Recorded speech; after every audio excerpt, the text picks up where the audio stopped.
ভূত বাংলালৈ পৰিণত। তেওঁ মন্ত্ৰী সেৱা পাবলগীয়া সুবিধাখিনি লৈছে, বছ এক বিলাসী জীৱন কটাইছে। তাৰ বাহিৰে তেওঁ বিভাগটোত কি হৈছে আপোনালোকে নিজ চকুৱে দেখিলেই যে ঘৰৰ অৱস্থা কি।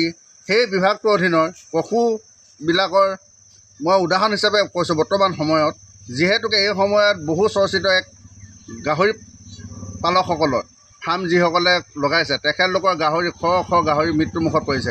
এই বিভাগৰ দ্বাৰা তেখেতলোকক সময়মতে ভেকচিন যোগান নধৰা, ঔষধ পাতি নিদিয়া কাৰণত আজি এই কৃষকসকলৰ, এই গাহৰি পালকসকলৰ অৱস্থা একেবাৰে জলৌ জপৌ অৱস্থা।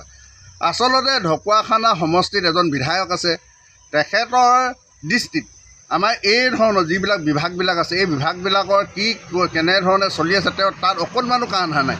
এইটো অতিকৈ দুখ লগা কথা। তেওঁ সমগ্ৰ ঢকুৱাখানাখনৰ সামগ্ৰিক উন্নয়নৰ ক্ৰেডিট ল'বলৈ যায়, কিন্তু তেওঁ নিজৰ গৃহ সমষ্টিটোৰ ভিতৰত থকা বিভাগসমূহ কেনেকুৱা ধৰণৰ কি পৰ্যায়ত আছে তেওঁ এবাৰো কিয় এই বিষয়বিলাকক গুৰুত্ব প্ৰদান কৰা নাই। তেওঁ লাগিছিলে ঢকুৱাখানাত এই আমাৰ পশু চিকিৎসালয়খনৰ এই উপ কেন্দ্ৰটোক বনাবৰ কাৰণে, নিৰ্মাণৰ কাৰণে, কিন্তু তেওঁ কৰি আছে কি ঢকুৱাখানাত ক'ৰবাত হয় কিছুমান বস্তু বনাইছে, মূৰ্তি বনাইছে, আমি বনাব নালাগে